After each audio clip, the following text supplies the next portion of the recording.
Burger27 here, and today I'm going to be showing you how to record using Fraps. Alright guys, Fraps is one of the most basic software for recording gameplays. It's a very good one, I would say. It just needs some tweaking, guys, in the in-game settings. And yes, it keeps your frame rate very high, I would say. When I record with it, it locks your frame rate at 60. You stay at a solid 60 the whole time. So let's hop right into it, guys. Up with that, guys. Alright, so it brings you to this thing right here. Start Fraps minimized if you ever want it. So when you load it open or whatever, you open it, it'll be minimized right away. If you don't want that, uncheck it. Fraps window's always on top. If you see how it's on top here? If I click on Google, it'll still be on top running. If you don't want that, uncheck it. It's better if you have only one monitor to keep it unchecked, but if you have two, you can just drag it onto your second monitor. Alright, and then run Fraps when Windows starts, so pretty much when you boot up your PC, it will start up right then. You don't really need that. If you want to record desktop, you check this, and minimize to system tray only. I think it just goes right here, and it will just go in there, and then nothing, like it will just pop up in there. Alright, next tab, FPS. This is where it will show all your FPS in-game, guys. So it will show it in the left hand corner if you have this checked, and you can just change where it goes hide overlay if you don't want it showing at all. I keep it left hand corner, it's good there. If you want to start benchmarking after 60 seconds, I'm pretty sure that means if you want like the FPS counter to go away after 60 seconds, you click that, and then after 60 seconds of seeing your FPS on the screen, it will go away. Alright, next tab, guys. That one, no one really uses that one. It's basically just movies is all you really need. So folder to save movies to. C drives, Fraps, movies. And if you don't know how to get there, guys, it's very easy. I used to not know how to get there. I used to have to change it, but it's like better if you keep it here. So you go C drive, Fraps, movies, and then your movies will be in here, all of them. Guys, Fraps makes very big file sizes, okay?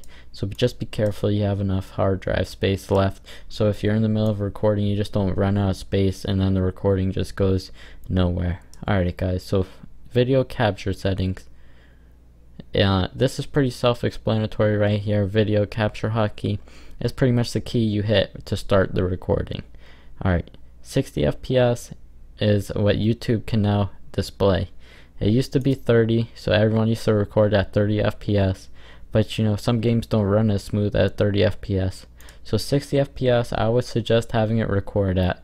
But Counter-Strike, if you record Counter-Strike gameplays using Fraps, Counter-Strike is usually better played at a higher frame rate. So you might just want to type in like how much FPS you can usually get while playing Counter-Strike, and then type it in here, and then check it, and then it will lock your frame rate at that. Loop buffer length 30 seconds. I don't know what that is. I would just keep it the same. Split movie every 4 gigabytes. That's if, so say you're recording like a 20-minute video, and each like 5 minutes is 4 gigabytes. So 5 minutes into the 20 minutes, you would have 4 different files. It would make 4 different files for you. It's not really that useful. I would just have it as one big file, easier to edit. You just throw it all in there, and then you can cut it up in there. Sound capture settings. Record Windows sound. That's pretty much just your desktop sound. All the sound your computer's making, like YouTube videos, in-game sound. It's all that stuff. Record external input is like your microphone. I use a microphone ATR USB microphone, so that's checked. It's usually whatever your default microphone is here. If you don't know how to check, you go recording devices and then microphone right here, and then you set default right there, and then you can do that. That's a whole different thing. So you want to check record external input, and then you can check this if you want to have press to talk. So if you record, you hit spacebar and then you talk, and then you let go to stop talking. But guys, it's really not that good to do that unless you're using like TeamSpeak or something and you're streaming, or I don't even know why you're using TeamSpeak. Guys, this is just a bad setting, guys. Just don't use it, okay? hide mouse cursor. If you just want it to be like no mouse cursor at all, then just do that, and then it won't show up in the recording. Lock frame rate, it locks the frame rate anyway, so this doesn't really matter.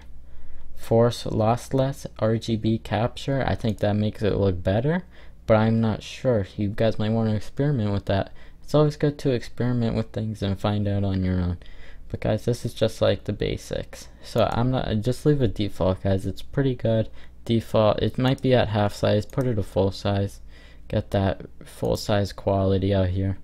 And then screenshots, guys. Same way you get to the folder, you do the same thing. You open up this C drive, Fraps, except you go screenshots, and bam, you have a screenshot.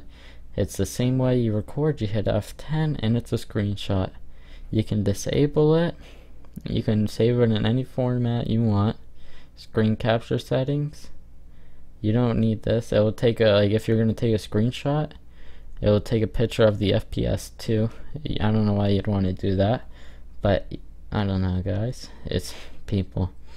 And that's pretty much it, guys, for Fraps. I hope you enjoyed this video, and if it helped you, leave a thumbs up, and if it didn't help you, leave a comment, tell me what happened, and I'll try to help you guys out best as I can. So yep, peace out, guys.